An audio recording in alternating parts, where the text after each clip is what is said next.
मुंबई दहिसर विधानसभा में एनसीपी के मुंबई हिंदी भाषी सेल के अध्यक्ष मनीष दुबे द्वारा आयोजित मुंबई में हिंदी भाषियों का स्थान कार्यक्रम में मुख्य अतिथि के रूप में उपस्थित जयंत पाटिल ने कहा कि बीजेपी दूसरी पार्टी के नेताओं और उनके नाम एवं सिंबल की चोरी करके अपनी सरकार बनाई है। भाजपा को एमएमआर रीजन में महानगर पालिका के चुनाव में हार का बड़ा डर सता रहा है। यही कारण है कि मुंबई सहित आसपास के सभी महानगर पालिकाओं के चुनाव 2 साल से भाजपा सरकार जानबूझकर नहीं करवा रही है। आम जनता में भाजपा के प्रति भारी आक्रोश व्याप्त है। उन्होंने कहा कि देश में महंगाई से जनता त्रस्त है, लेकिन भाजपा के नेता चुनाव प्रचार में मस्त है। चुनाव देखकर पीएम मोदी ने गैस सिलेंडर का दाम 200 कम किया है। चुनाव खत्म होते ही वह 400 रुपए बढ़ा देंगे। ऐसा आरोप भी जयंत पाटिल ने भाजपा पर लगाया है। आम जनता गेहूं, चावल, दाल जैसे रोजाना के घरेलू सामानों पर भी जीएसटी टैक्स 18% देने पर मजबूर है। जयंत पाटिल ने कहा, जब महाराष्ट्र में हमारी सरकार थी, मैं वित्त मंत्री था तो 200 रुपए कीमत वाले सामानों को टैक्स फ्री किया था ताकि आम जनता पर महंगाई का बोझ ना पड़े, लेकिन भाजपा सरकार गरीबों से भी टैक्स वसूली करके अपनी तिजोरी भर रही है। एनसीपी मुंबई हिंदी भाषी सेल के मुंबई अध्यक्ष मनीष दुबे ने दहिसर बोरीवली में रेलवे के किनारे बसी 50 वर्ष से अधिक पुराने हजारों घरों को तोड़ने हेतु रेलवे द्वारा भेजी गई नोटिस पर सवाल उठाया।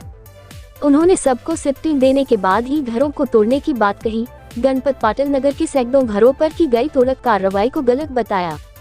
मनीष दुबे ने अपने भाषण में कहा कि भाजपा उत्तर भारतीय समाज को सिर्फ वोट बैंक के रूप में इस्तेमाल करती है। एनसीपी नेता शरद पवार की सरकार में सबसे अधिक उत्तर भारतीय मंत्री और विधायक बने थे। इस अवसर पर उत्तर भारतीय समाज के नेता एवं पूर्व सांसद रमेश दुबे, समाज सेवक डॉक्टर राधेश्याम तिवारी, उद्योगपति राजेंद्र सिंह, शिक्षाविद हृदय नारायण मिश्रा, मुंबई एनसीपी अध्यक्ष राखी जाधव सहित भारी संख्या में एनसीपी के नेता एवं पदाधिकारी कार्यकर्ता उपस्थित थे। क्या कहना चाहेंगे? नहीं, हिंदी भाषी मुंबई में रहने वाले जो लोग हैं, हमारे राष्ट्रवादी कांग्रेस की हिंदी भाषा सेल है, हमारे मनीष दुबे जी उनके प्रमुख हैं और उनके माध्यम से हमारा प्रयास है कि ज़्यादा से ज़्यादा हिंदी भाषिक लोग हमसे, हमारी पार्टी से जुड़े, और इसीलिए आज यहाँ पे उनका सम्मेलन रखा था। हिंदी भाषिक बहुत अच्छे और समाज में आगे जाके विविध संस्था पे काम करने वाले हिंदी भाषिक नेता और प्रमुख लोग सामाजिक स्तर पे काम करने वाले आए थे, और हमारी कोशिश ये लगातार रहेगी कि मुंबई के और मुंबई के इलाके में जो रहते हुए हिंदी भाषिक है वो हमारी राष्ट्रवादी कांग्रेस से जुड़े। सर, जैसे कि आपने कहा कि आने वाले समय में चुनाव होने वाले, तो उत्तर भारतीयों को, हिंदी भाषियों को जोड़ने के लिए राष्ट्रवादी किस तरह से मुहिम चलाएगी, किस तरह से लोगों को अपनी पार्टी? हमारी ये कोशिश है कि हिंदी भाषिक लोगों के करीब जाने की हम कोशिश करेंगे। हम चाहते हैं कि हमारे हिंदी भाषा सेल के माध्यम से हिंदी भाषिक लोगों के समस्याओं को सुन के उनके समस्याओं के ऊपर हल निकालने के, उनकी जो अपेक्षा है वो पूरी करने की कोशिश हमारी लगातार रहेगी। हमारे नेता शरद पवार साहब हैं और वो हर दम पहले से, पुराने साल से हिंदी भाषिकों का, इस शहर के लोगों का आदर करते आए हैं, और कई हिंदी भाषिक नेता पवार साहब के साथ काम कर चुके हैं, और ये हमारी कोशिश रहेगी कि उनकी आगे वाली जो पीढ़ी है वो भी हमारे साथ जुड़ जाए। मराठा आंदोलन को लेकर बच्चू कडू ने स्टेटमेंट दिया है कि पहले मनोज जरांगे पाटिल जी को आवाज़ आदर कीजिए, फिर आप टाइम दीजिए उनको। मुझे मालूम नहीं किस कॉन्टेक्स्ट में वो बोल रहे हैं, मैं उनका बयान भी सुना नहीं हूँ, और कौन से हवाल के बारे में वो बोल रहे हैं वो मुझे नहीं पता।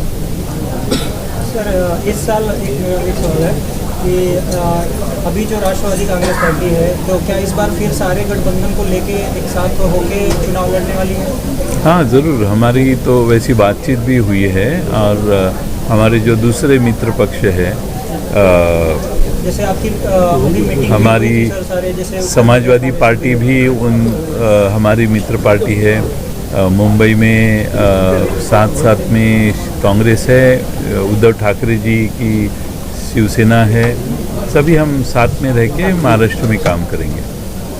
आने वाले समय में मनीष दुबे जी को एक बड़ी जिम्मेदारी देंगे। अभी जो जिम्मेदारी दी है वो बड़ी है और वो बहुत अच्छी तरह से निभा रहे हैं, और हमारी आने वाली सरकार आने वाली जब विधानसभा होगी तो हम अपेक्षा करते हैं कि हमारी सरकार आएगी और हमारे जो कार्यकर्ता अच्छे काम करेंगे उनको बड़ी जिम्मेदारी देना ये तो नैतिकता है और हमारा वो कर्तव्य भी बनता है। जैसे क्या कहेंगे आपके कार्यक्रम को लेकर, हिंदी भाषियों का कार्यक्रम आपने आयोजित किया गया?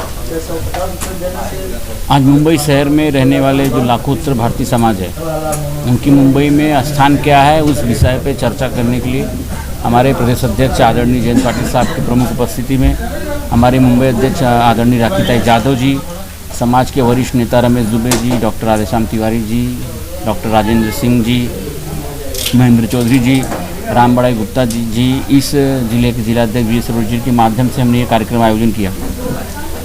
कार्यक्रम आयोजन का हमारा मेन उद्देश्य ये था कि 1990 से 2019 तक जो उत्तर भारतीय समाज एक समय महानगर पालिका और विधानसभा में 5-5, 6-6 विधायक सांसद रहते थे, आज मुंबई शहर में हम लोग एकदम नगरीय स्थिति में हो गए। उसके कारण क्या है, उसकी वजह क्या है, उस वजह पे चर्चा करने के लिए हमने यहाँ पे एक कार्यक्रम का आयोजन किया था।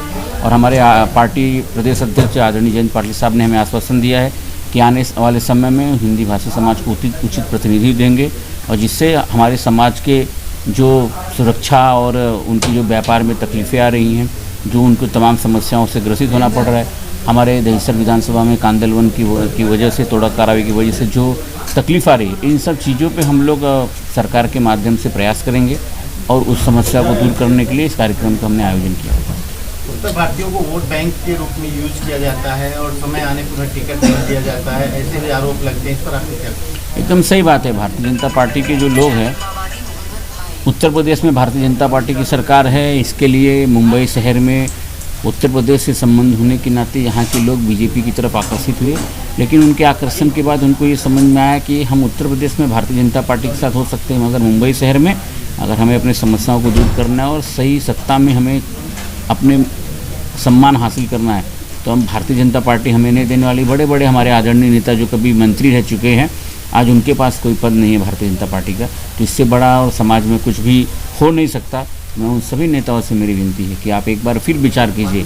आपके साथ पूरा समाज खड़ा है, आप जिधर खड़े होंगे आपके साथ समाज खड़ा रहेगा, लेकिन आप गलत जगह गलत डायरेक्शन में जा रहे हैं क्योंकि उन्हें ही आपकी कदर नहीं है। तो समाज को सोचने पे आपने विवश किया है कि आपके साथ देना चाहिए कि नहीं देना चाहिए। क्या आने वाले इलेक्शन में आप विधानसभा से खड़ा होने वाले हैं?